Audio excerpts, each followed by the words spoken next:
అఖిల భారత విద్యార్థి సమాఖ్య ఏఐఎస్ఎఫ్ రాష్ట్ర కోశాధికారి ఈరోజు వామపక్ష విద్యార్థి యువజన సంఘాల ఆధ్వర్యంలో రాష్ట్ర వ్యాప్తంగా కూడా ఈరోజు దీక్షలకు పిలుపుకోవడం జరిగింది.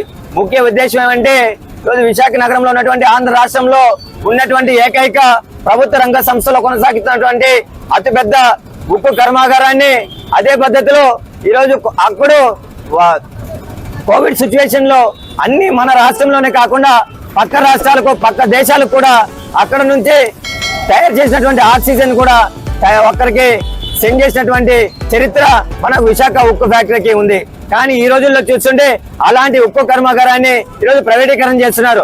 ఆనాడు 32 మంది విద్యార్థులు బలి త్యాగంతో నిర్మించుకున్నటువంటి విశాఖ ఉక్కు ఫ్యాక్టరీని ఏ విధంగా ప్రైవేటీకరణ చేస్తారని చెప్పి ఆ గతంలో ఉన్నటువంటి బీజేపీ ప్రభుత్వానికి బుద్ధి చెప్తూ గుంటూరు నుంచి విశాఖ స్టీల్ ప్లాంట్ వరకు కూడా వామపక్ష విద్యార్థి సంఘాల్లో ఆధ్వర్యంలో పెద్ద ఎత్తున బైక్ జాతరలో పాల్గొని అక్కడ దాన్ని వ్యతిరేకిస్తూ ప్రభుత్వ రంగ సంస్థలను కొనసాగించాలని చెప్పి కూడా విద్యార్థి యువజన సంఘాల ఆధ్వర్యంలో ఆ రోజు పెద్ద ఎత్తున బుద్ధి చెప్పడం జరిగింది.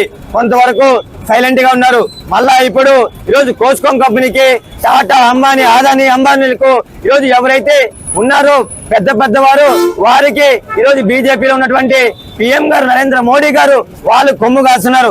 దీన్ని మేము విద్యార్థి యువజన సంఘాలుగా మేము తీవ్రంగా వ్యతిరేకిస్తున్నాం. దీన్ని ప్రభుత్వ రంగ సంస్థలను కొనసాగించాలని చెప్పి కూడా ఏఐఎస్ఎఫ్ గా డిమాండ్ చేస్తున్నాం. అదే పద్ధతిలో ఉన్నటువంటి 4000 పైచీలకులో అక్కడ కాంట్రాక్ట్ సోర్స్ లో పనిచేసినటువంటి కార్మికులందరూ కూడా అక్కడ నుంచి తొలగించారు.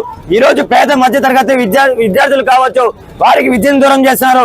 అదే పద్ధతిలో ఈరోజు కార్మికులు పనిచేస్తున్నటువంటి వారికి పర్మనెంట్ చేయకుండా అవుట్ సోర్సింగ్ లో తీసుకున్నటువంటి ఎంప్లాయీస్ అందరినీ కూడా వారిని తొలగిస్తున్నారు. అలాంటి వారి పక్షాన్ని నిలుస్తారా? ఈరోజు కోట్లకి కొమ్ము కాస్తారా అని చెప్పి కూడా ఈరోజు నరేంద్ర మోడీ గారిని బీజేపీ ప్రభుత్వాన్ని కూడా మేము ఈ సందర్భంగా సూటిగా ప్రశ్నిస్తున్నాం. అదే పద్ధతిలో మన రాష్ట్రంలో ఎన్డీఏ కూటమిలో ఉన్నటువంటి ప్రభుత్వాలు ఒక్కరు కూడా స్పందించాల. ఇంకా లడ్డు కోసం అయితే మాత్రం తెగ ఎగబడిపోతున్నారు.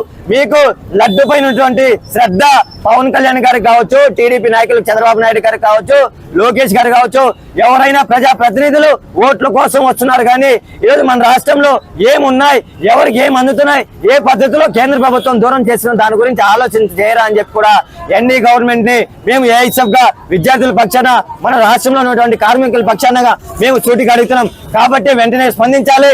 నారా లోకేష్ గారు కావచ్చు, విద్యాశాఖ మంత్రి గారు కావచ్చు, అదే విధంగా సీఎం గారు చంద్రబాబు నాయుడు గారు, ముఖ్యంగా పవన్ కళ్యాణ్ గారు లడ్డు పైన ఉన్నటువంటి శ్రద్ధ పక్కనే విశాఖ స్టీల్ ప్లాంట్ పైన మీకు లేదా?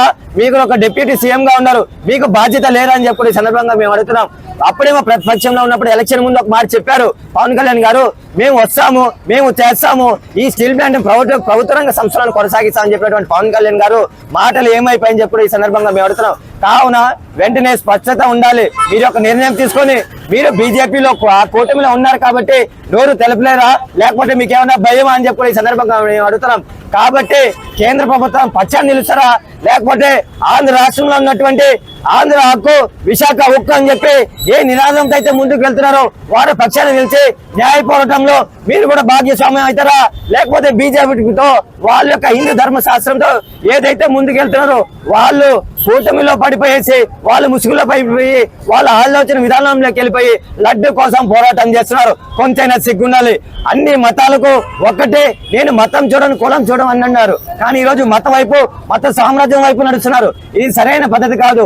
మన ఆంధ్ర రాష్ట్రంలో ఎక్కడ ఏం జరిగినా ప్రతి ఒక్క సమస్య పైన మీరు స్పందించాలి, పోరాటం చేయాలి. ఆ పద్ధతిలో మనం సాధించుకోవాలి. మనం అందరం కూడా కలిసి ఫైట్ చేయాలి, ఉద్యమం చేయాలి, పోరాటాలు చేయాలి. కానీ ఒక లడ్డు కోసం మీరు ప్రయత్నాలు చేస్తూ ఆ వైపు వెళ్తే సరైన పద్ధతి కాదని చెప్పి ఇప్పటికే ఆలస్యం చేసినటువంటి ఏమి కాల ఇప్పటికైనా మేల్కోండి.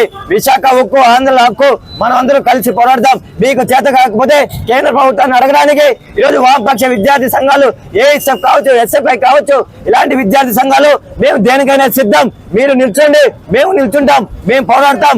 కేసులేం కొత్త కాదు, జైలేం కొత్త కాదు, మేము పోరాడతాం. మనందరూ కలిసి పోరాడి విశాఖ ఉక్కు కర్మాగారంలో తొలగించినటువంటి 4000 పైచిలుకున్నటువంటి కార్మికుల్ని వారిని వెంటనే విధుల్లోకి తీసుకోవాలని కూడా ప్రత్యేకంగా మొదటి డిమాండ్.